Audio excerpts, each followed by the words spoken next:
Focus on me. Yeah, no, we're focused. We're focused. How do I look? Hey, hey, hey. All right! I'm not going to say your name again because I already said no. Come on! Hey, how's it going, guys? All right. Good!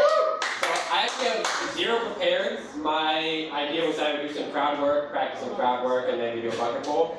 But I did have one thing on the way here, like about an hour before I came here. My wife and I were talking. My wife likes to read books. Not a huge fan of books personally, but I can't remember the name of the artist, the author. It was like Edwin Gorey or something. But she was telling me like she's just reading this. She really likes this guy. He writes kind of like horror books, and she was just reading a biography because he died. I don't know, probably like 20 years ago.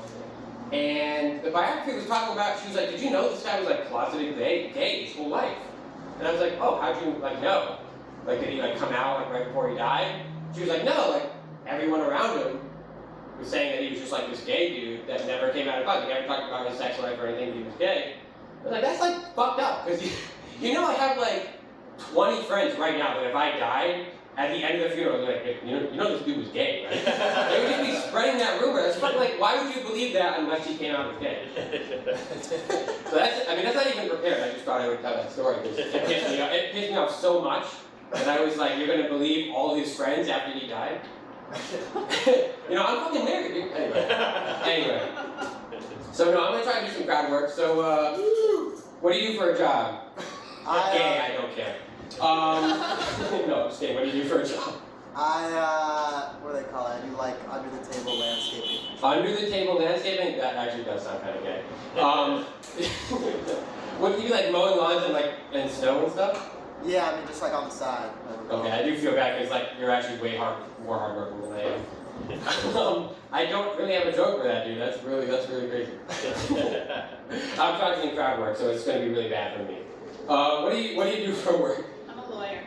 Oh shit! I can't remember. That's defamatory or something. What do you do for work? Me? I'm super comfortable with bombing. That would be fine. What do you do for work? I work at a pharmacy. Shit, dude. I used to be a chemist. That's my oh, really? That's my degree in chemistry. So what kind of pharmacy do you do? We're like a specialty pharmacy. They do assisted living stuff. Oh, is it like assisted suicide and stuff? Well, when I'm working, it is. Do you have you ever done like compound pharmacy? They don't do compounding. Yeah. Oh shit. Okay. Yeah. Compounding is when you put whatever drug you want in and see what happens to your patient. Yeah, right. That's crazy. So how long have you been a pharmacist? Not a pharmacist, but I just do like some of the computer stuff. Oh, sure. Okay, about like 15 years or so. Shit, okay, yeah. Yeah. So you're not a pharmacist. You couldn't get me anything. Nah. Friends to try. You're a lawyer, right? That's a joke. I'm gonna try and do some bucket pulls. Yeah, bucket! Okay. Fighting pops. Oh, this is actually really good. So, when I was a kid, I took a lot of karate classes. I was like super excited to take karate. I started like probably before kindergarten. There was like in East Hartford, they just loved like pushing this on the kids. Like they would come to schools and they would have it. So I was like really into probably like even from pre-K on, I was into whatever. So, but my dad always wanted to like he's super efficient. So he's like, well, I might as well sign up for classes too because what the fuck am I gonna do while you're doing karate? So he would sign up for karate with me. But, you know, he would do the adult shit, like he would learn actual fighting, and then when you're in like preschool and kindergarten, they would teach you just like saying ha while you punch and stuff like that. But a lot of people don't know this, because I don't share it that much, but my dad actually has Asperger's, like legitimately diagnosed as Asperger's, which is now ASD, autism spectrum disorder, which means my dad has retard strength. And so we come home, he's like, look at this fucking punch that I just learned. Right? And I'm like, I'm sorry, I'll do the dishes, I promise. But I learned very quickly from King of the Hill that you can just kick someone in the nuts and it doesn't matter how much stronger they are than you. So I literally, my dad, he'd come home and he'd be like, we learned this kick or whatever. He wouldn't actually kick me, just to be clear. But he would do like this kick, right? And as soon as he raised his leg, bam, right in the fucking dick. And my dad never fought me after like week 3. He also did not let me watch King of the Hill after that. Let's do another bucket full. Bucket! Drunk text. I actually don't text when I'm drunk. This is, oh wow, crazy. I've had 3 years. I don't text when I am drunk because it just never ends well. Drunk texts aren't good. I send voice messages. I immediately, like, as soon as I recognize that I'm drunk, and this is actually a problem, this is a problem that I have, and I genuinely get embarrassed sometimes. I will literally just send, like, either on Messenger, Facebook Messenger, or text. I'll just record myself being like, yo, I'm at PJ's in Hudson right now, a little bit fucked up. How you doing, brother? Just like shit, ripping like that.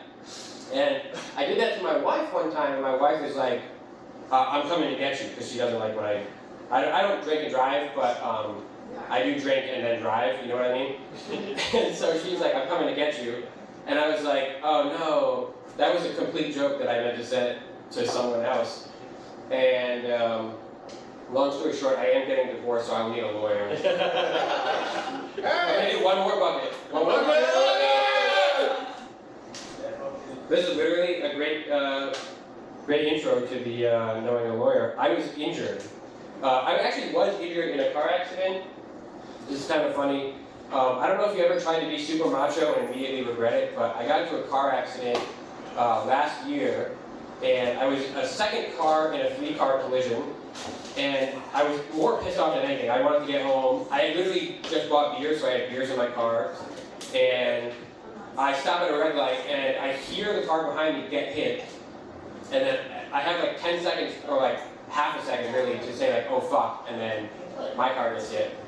And sooner or later, the police show up, and they're like, hey, listen, you should take a ride to the hospital. You know, we're not telling you what to do, but it usually works out better if you go to the hospital, get checked out.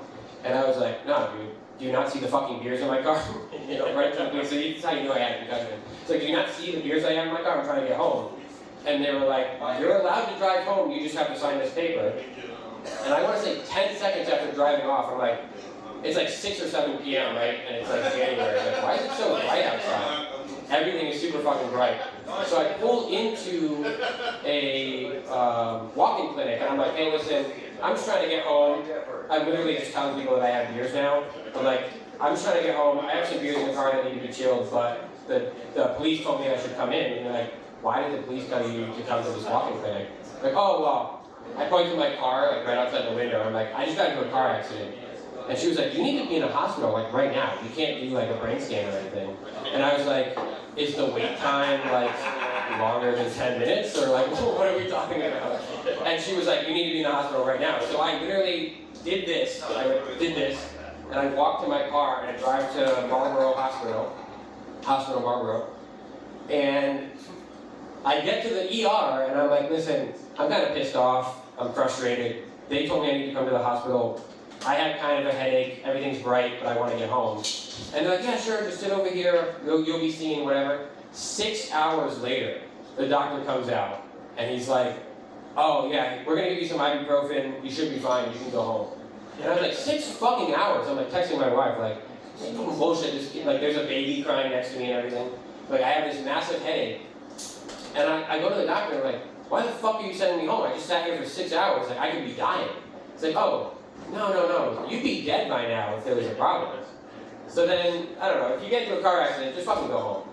Go home and drink, dude, I don't fucking know. I'm not a doctor. That's about it. I literally just wanted to do crowd work and some bucket pulls, so.